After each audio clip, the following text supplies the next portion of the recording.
Hi, I'm Mary Director and I'm a Fun Stamper's Journey Coach. Today I'm going to show you a step-by-step tutorial on how to make this cute thank you card. It doesn't require any stamping at all. Let me tell you a little bit about myself first. I am a Journey Coach Manager. I have a blog, which is KreatesKardsJourney.blogspot.com. I have a business website, which is funstampersjourney.com/marydirector, and I'm also on Facebook, and that's facebook.com/KreatesKardsJourney. I'll bring this back at the end of the video. Thank you so much for taking time today to watch my video. It is greatly appreciated. I am working with a piece of Pool Play cardstock. The cardstock is 8.5 by 5.5, and it's scored at 4 1/4. So let's get started. First, what I'm going to do, I've already scored this, and this is the crease line. And as always, we want to go up and over the mountain. So the crease is the valley. The opposite side where you see a ridge is the mountain. We want to come up and over, make sure our ends are lined up, and then use our crease tool so that we get a crisp, clean fold. We'll set that aside. Next, I'm working with a piece of whipped cream cardstock, and the whipped cream cardstock is 4 inches by 5 1/4, and that's so when I put it on here, I have just a little bit of a border all the way around. And so the white cardstock will end up like this.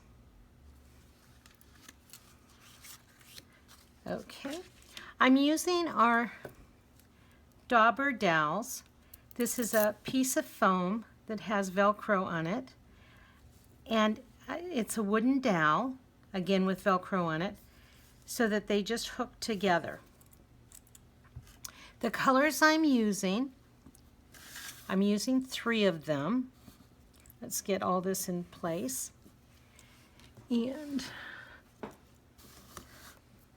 I just want to make sure you can see everything. I'll make sure this is lined up right. Okay, we're going to be using Pool Play, Cool Pool, and Sweet Pear. So a combination of blue, green, and kind of a yellow green.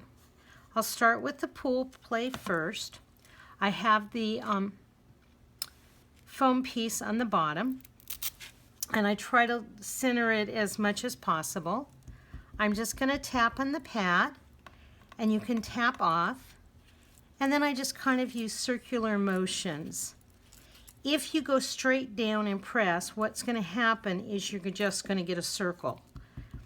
And so we want to blend this in as much as possible.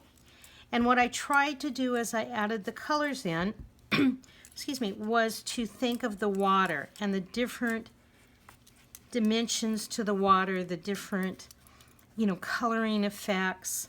And what I'll end up doing is going back over this a couple times as I start blending the colors in. Okay, so that was Pool Play, which is the one that's more blue. Next, I'm going to use Cool Pool, which is the green, has more green highlights to it. And again, I'm just rubbing kind of in circular motions. You'll get some areas that are a little darker than others. That's normal. The other way you could do this is with a sponge. You could also do this with pan pastels. And you could use this with any color you want. I'm sticking with these colors because I want it to have a water look to it. But if I wanted, sands, I could do the browns. If I wanted skies, I could do more blue. Okay, so that was Cool Pool. Now I'm going to do the Sweet Pear.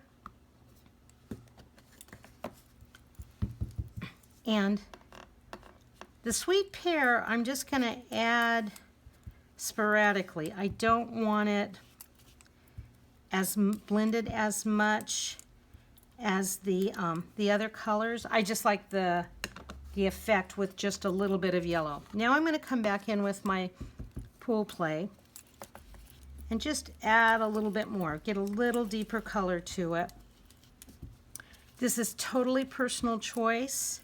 Put as little or as much as you want. Add a little bit more of the cool pool. And I'm just trying to do it so that we get this all blended in. And then, as I said, you can do it as deep or as light as you'd like. And then I'm going to do a little bit more sweet pear, just to go over just a smidge more. I don't, like I said, I don't want a whole lot of the yellow in it, or the yellow-green. Okay, I'm going to set these aside. And these, what I've actually done is I have one foam circle for each one of the colors. You can put Velcro on the bottom and then just attach it that way. I have them in a separate container, so I do have one for each color we have, along with a sponge, and also smaller. So you can see there's two different sizes. This is the small dowel, this is the larger, and they both come with the foam circles. So you can use whichever works best for you for the project you're working on. Okay, so now this is done. What I'm going to do is use some of our sparkle silk. I'm going to shake it up well. Want to make sure that all that sparkle gets blended in. And then I'm going to lift straight up. Do not wipe off the brush. And then I'm going to gently tap it over the cardstock here. By not wiping off the brush, you're keeping the sparkle and the fluid, the amount of fluid on the brush itself, and it's going to make it so much easier when you go to add sparkle to your cardstock. So you don't want to do it like you would fingernail polish. Fingernail polish, we dip in and we do this to our brush. Definitely don't want to do that. Okay, I think this is enough sparkle. And I'm going to set this aside to dry. But now look at how beautiful these look together. And so now I've got a perfect frame for my my watercolor backdrop. Okay, next what I'm going to do is I'm using a little pad of paper called Under the Sea Prints. They're 24 double-sided prints, and the number on them is PP-0041. And in this pack, there are fish, and the other side is blue swirls. And what I did is I went in and I picked out the fish that I wanted, and I literally, what they call fussy cut, I used my precision pro shears on these, cut out the little fish, and then I added sparkle silk to them so that they have a little bit of sparkle to them. And I was going to show you, okay, I want to show you how to do the sparkle silk, but again with these all you do is fussy cut the fish out, as many as you need. Now if you don't want to do that, you do have another option. We do have a stamp set, and the stamp set is called Artful Fins.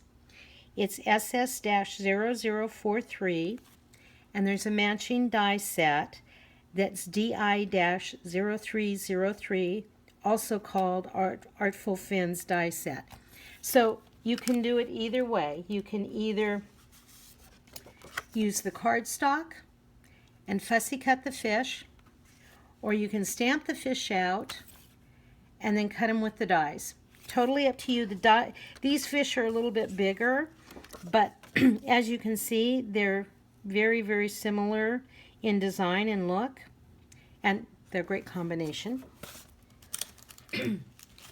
So what I did is I took one of my acrylic blocks, I took the sparkle silk, and I shook it really well, and then I going to come up, straight up again, and I'm just going to put Sparkle Silk here on the clear block. And I don't need a huge amount. Then I'm going to take my little fish. I have a blender brush. The cylinder on it is empty. I'm going to put my brush in this and then just go in. It gives me a little more control because it's a finer tipped brush. And then I can decide how much or how little of the Sparkle Silk I want on the fish. And you could do the full line, you can do just the little dots like I'm doing here. Totally up to you. And then when you're done, make sure that you wash both the brush and the acrylic block with warm soapy water to get the Sparkle Silk out of it. You don't want it to dry in the bristle. And then that way your brush is ready for use the next time you need it. I try to stay on top of cleaning my tools as I use them too. Not always successful, but definitely try. But the little brush here gives you some control with being able to get into these fine places, whereas the brush that comes with the Sparkle Silk is really wide. See the difference? So I definitely have more control with the blender brush, and this one is actually a small tip. Okay, so we've got that done. I'm going to go ahead and I'm just going to wipe my block off for now, but at the end of the day I'm going to go in, at the end of the video I should say, I'm going to go in and I will clean these with warm soapy water. And then just be sure you rinse them really clean. Okay, hopefully you can see the shine in the, oh, there we go. Now you can see the shine. Okay. I apologize, I'm getting over a little bit of a cold virus thing, and so I'm having to clear my throat a little bit. I didn't think it would be an issue with the video. I need to do adhesive, so I can use either my white liner tape or my, oh, no. I took my white liner tape out. Oh, here it is. I'm too organized. You can use either one. You can either use your regular adhesive or you can use the white liner tape, whichever you'd prefer. White liner tape is a little more secure sometimes, especially if there's weight. This project won't have too much weight to it, so we're just going to go ahead and use the adhesive. With the adhesive, there's some ridges here in the top. That's your finger hold. Be sure that that's how you have this set up, because otherwise, if you do it this way, you can get this whole cylinder to unravel. Okay. And then this was a 1/4 inch all the way around, so I'm just going to eyeball it. Turn it upside down, give it a little bit of pressure. Now I'm going to use one of our Tag It, which is a Bloom Benefit, and also the twill rope. And I cut a piece of the twill rope. This is going to be too long. You probably only need about 6 inches. But what I'm going to do is I'm going to take it and I'm going to push it together as tight as I can so it's folded in half. I'm going to come up from the bottom. If when you do this, this starts to unravel at all, take it right out, straighten it back up, and try again. Then I'm going to feed both ends through the bottom, and then see, it makes this cute little loop here, and then we're going to trim it down just a little bit.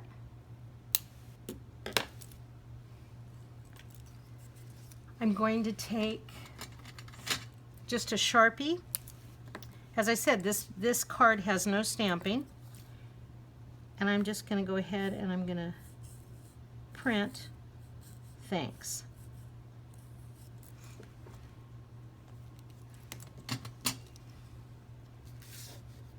Okay.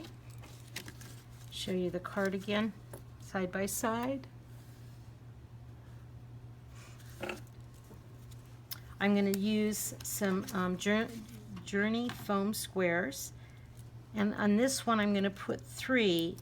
Because we've got the rope here and this little metal piece, you're going to need a little bit higher on the other end of the banner. So I'm not going to put any foam square over that because that'll just raise that. This way this will all lay even on my card. I'm going to just pull off the backings.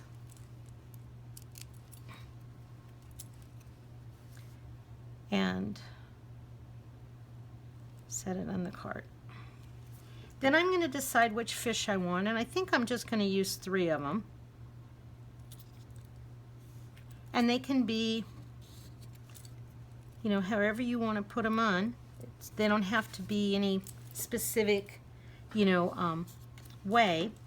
And then on the back, now this little fish has a real small tail. So what I'm going to do is I actually cut a foam square in half and just used half of one on him. But we want to keep, see how the fish are starting to warp a little? It's because of the sparkle silk. And so you want to have your foam squares actually balanced out across the back of the fish. Okay, put that one right there. This will just take me a minute.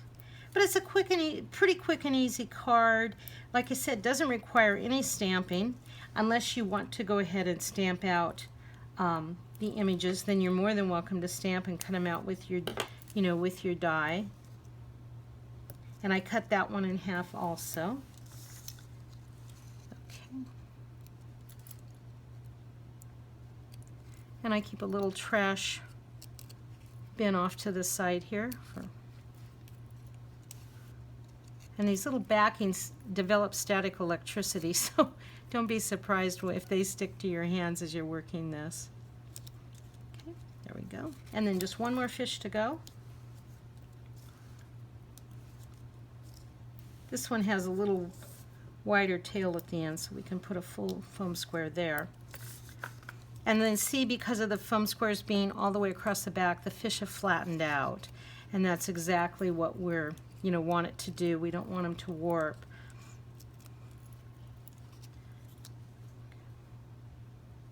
Oh, this is looking cute. Okay.